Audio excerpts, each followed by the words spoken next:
सन 2025 के आगाज में पाकिस्तान के इलाके हुंजा के 25,000 लोग एक रात में कंगाल हो गए।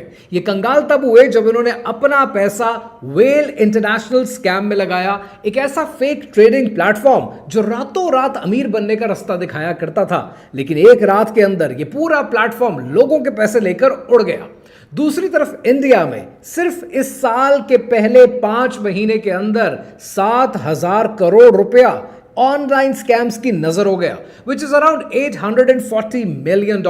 अगर आप इन दोनों स्कैम्स को और तमाम स्कैम्स की पैसों को गौर से देखेंगे तो आपको एक चीज कॉमन नजर आएगी। इन सब स्कैम्स के अंदर एक चीज बिल्कुल कॉमन है, and that is crypto currencies. अब ये क्रिप्टो करेंसीज को लेकर और क्रिप्टो फ्रॉड को लेकर पाकिस्तान और इंडिया के लोग इतने ऑब्सेस्ड क्यों हैं?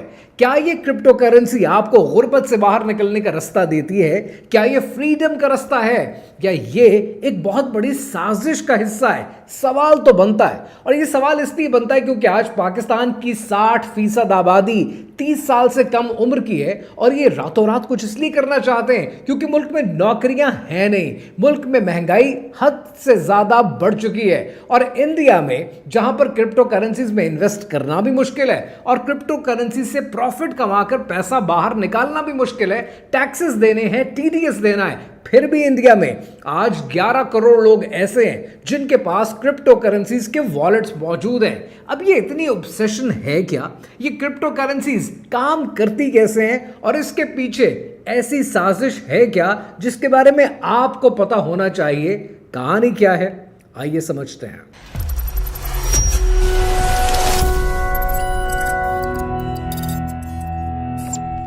क्रिप्टो करेंसीज का आगाज सन 2008 में होता है और इसको बनाने वाले का नाम है Satoshi Nakamoto.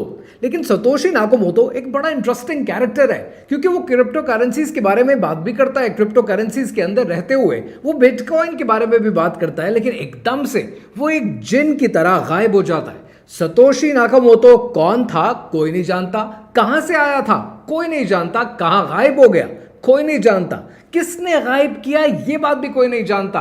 That's why crypto currencies का आगाज ही किसी कॉन्स्पिरेसी से कम नहीं है, क्योंकि ये सारी कहानी एक pure and a share case of deception की है। अगर आप इवन क्रिप्टो करेंसीज के नाम के बारे में पढ़ने की कोशिश करें तो ये ग्रीक लैंग्वेज से आता है, जहां पर क्रिप्टो के मतलब है हिडन के, छुपे होने के, पता ना चलने के। अब यहां पर बहुत सारे क्रिप्टो करेंसीज के फॉलोअर्स एंड फैंस कहेंगे कि ये छुपा हुआ इसलिए है क्योंकि कोई इसे कंट्रोल नहीं करता, दुनिया की हुकूमतों के ये कंट्रोल में नहीं है, ये टैम्पर्ड प्रूफ लेजर है जो मुख्तलिफ सिस्टम्स पे ऑपरेट करता है, इसलिए कोई नहीं जानता कि किस वॉलेट के पीछे कौन इंसान मौजूद है। अब यहां पर 2 मिनट के लिए सांस ले लें। यही बात तो आप व्हाट्सएप के बारे में भी कहते थे कि ये एंड टू एंड एन्क्रिप्टेड है, लेकिन फिर डीप स्टेट के पास, एजेंसीज के पास इसका एक्सेस कहां से आता है? थोड़ा सा माजी को पढ़ने की कोशिश करें तो आप ये देखेंगे कि WannaCry के नाम से एक रैंसमवेयर आया था जिसने बहुत कुछ एक्सपोज किया था, और उसके एक्सपोजर के अंदर ये बात भी मेंशन थी कि क्रिप्टो करेंसीज डीप स्टेट की प्रोडक्ट है ताकि आपकी एक एक ट्रांजैक्शन के ऊपर नजर रखी जा सके, आपको कंट्रोल में लाया जा सके, आपके ऊपर सर्वेलेंस रखी जा सके। अब यहां पर 3 पॉइंट्स क्रिप्टो करेंसी से रिलेटेड है जो आपके लिए समझने जरूरी है। पहला पॉइंट यह है कि दुनिया की वो फैमिली जो कि पिछले 250 साल से बैंकिंग सेक्टर को कंट्रोल करती है, जंगों में इन्वेस्टमेंट करती है, जंगों की आउटकम्स को कंट्रोल करती है, दुनिया की इकोनॉमीज को हिलाती है, उस फैमिली को आमतौर पर रॉथशाइल्ड या रॉथशील्ड फैमिली कहा जाता है। ये जो रॉथशील्ड फैमिली है जो दुनिया के गोल्ड को कंट्रोल करती है, बैंकिंग सेक्टर को कंट्रोल करती है, और किसी जमाने में ये दुनिया के तेल को भी कंट्रोल किया करते थे। आज अगर उस फैमिली को ये समझ में आए कि दुनिया में डिजिटल करेंसीज आ रही हैं, क्रिप्टो करेंसीज आ रही हैं, नई इन्वेंशन है, तो क्या वो इस इन्वेंशन को होने देंगे? क्या वो नहीं चाहेंगे कि इस बड़े इकोसिस्टम का पार्ट बने? और बहुत से कॉन्स्पिरेसी थ्योरिस्ट आज ये बात करते हैं कि इस कॉन्स्पिरेसी के पीछे, digital currencies and crypto currencies के आने के पीछे रॉथशील्ड फैमिली का बहुत बड़ा किरदार है, बिकॉज वो दुनिया को एक नए जुए की तरफ लगाते हैं, एक नई कहानी देते हैं कि जहां आप डिजिटल करेंसीज के पीछे, क्रिप्टो करेंसीज के पीछे, बिटकॉइन के पीछे लग जाते हैं, और आपको वहां लगाने के बाद they get the fiat currency and they get the control of the world's gold। पर हमें तो है जुआ खेलने की आदत, हमने तो स्पेकुलेशन ही करनी है, और वो स्पेकुलेशन में चाहे हमारी जिंदगी तबाह हो जाए, अपना सब कुछ झोंक देना है इन क्रिप्टो करेंसीज के नाम पर। यहीं पर एक दूसरा पॉइंट है जो कि इस्लामिक थ्योरिस्ट का पॉइंट है, और वो कहते हैं कि ये दज्जाल की करेंसी है। ये वो करेंसी है कि जिसका कंट्रोल चंद लोगों के एलीट के हाथ में आ जाएगा, और जब एलीट के हाथ में कंट्रोल आ जाएगा तो डिसेंट उनके हाथ में आ जाएगा। अगर तो आप फॉलो करते रहे तो आप उनकी नजरों में अमीर हैं, लेकिन अगर आप फॉलो नहीं करते रहे तो आपके फंड्स को किसी भी लम्हे फ्रीज किया जा सकता है, आपके डिसेंट को कंट्रोल किया जा सकता है, आपकी एक एक ट्रांजैक्शन, एक एक मूव पर नजर रखी जा सकती है। और यहीं पर तीसरा पॉइंट है, और वो तीसरा पॉइंट कहता है द वन वर्ल्ड करेंसी। आज जो दुनिया जिस डायरेक्शन में जा रही है, अगर आप गोल्ड में ट्रेड करते हैं तो आपकी ट्रांजैक्शन को कोई चेक नहीं कर सकता। अगर आप करेंसी में ट्रेड करते हैं तो आपने कौन सा फॉरेक्स लिया, कौन सा फॉरेक्स बेचा, उसके बारे में कोई कंट्रोल नहीं हो सकता, कोई सर्वेलेंस नहीं हो सकती। लेकिन अगर आप डिजिटल करेंसीज में आ गए तो ये पूरी दुनिया में, चाहे इंडिया हो, अमेरिका हो, पाकिस्तान हो, या दुनिया का कोई भी मुल्क हो, अगर करेंसी बिटकॉइन बन जाती है तो उसके बाद आप पर कंट्रोल करना आसान हो जाता है। And that would be the start of the one world currency. क्योंकि आज दुनिया में सेंट्रल बैंक्स की कोशिश ये है कि सेंट्रल बैंक्स अपने डिजिटल करेंसीज के वॉलेट्स बनाएं और उन वॉलेट के अंदर इन डिजिटल करेंसीज को रखें। अब यहां पर छोटा सा मार्केटिंग का फॉर्मूला समझें।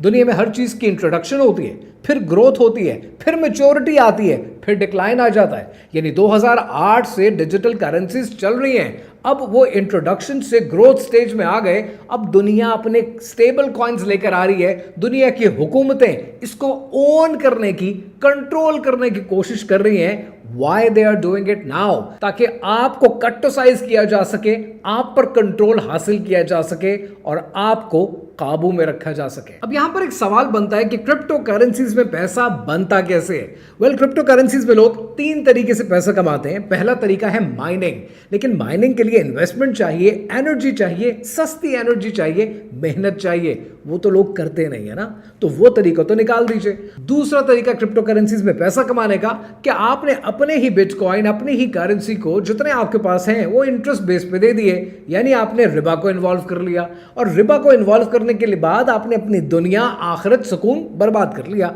और तीसरा तरीका यह है कि आप बाइंग एंड सेलिंग करें। लेकिन यहां पर एक सवाल बनता है कि बाइंग एंड सेलिंग किस बेसिस पे होती है? क्या यहां पे कोई प्रोडक्टिविटी बढ़ रही है? क्या नई फैक्ट्रीज लग रही हैं? किस बेसिस पे बाइंग एंड सेलिंग है? टोटली हाइप की बेसिस पे, यानी क्रिप्टो करेंसीज का चढ़ना गिरना सब डिमांड एंड सप्लाई बेसिस पे है। तो यानी ये pure and share case of speculation है, गरर है। तो जब आप इन चीजों में इन्वॉल्व होते हैं आप यूटिलिटी भूल जाते हैं। इस्लामिक थ्योरिस्ट कहते हैं कि क्रिप्टो करेंसी अगर तो हलाल हो सकती है तो शायद सिर्फ एक ही तरीके से हलाल हो सकती है कि अगर उसमें यूटिलिटी हो।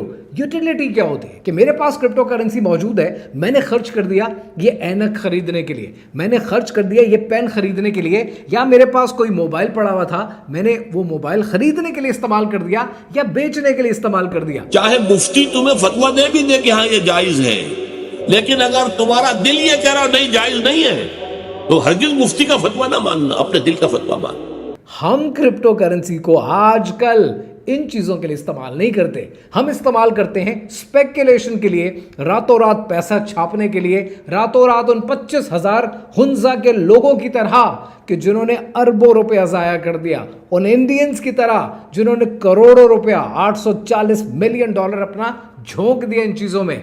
और फिर हम पूछते हैं कि जिंदगी में लज्जत तो है, सुकून नहीं है। तो वो सुकून आएगा कहां से जब आप खुद जुए के फैसले करेंगे। इकबाल ने क्या खूब कहा था कि रानाई तामीर में रौनक में सफा में, रानाई तामीर में रौनक में सफा में, गिरजों से कहीं बढ़ के हैं बैंकों की इमारात। जाहिर में तिजारत है, हकीकत में जुआ है। जाहिर में तिजारत है, हकीकत में जुआ है। सूद एक का लाखों के लिए, मर्गे मफाजा।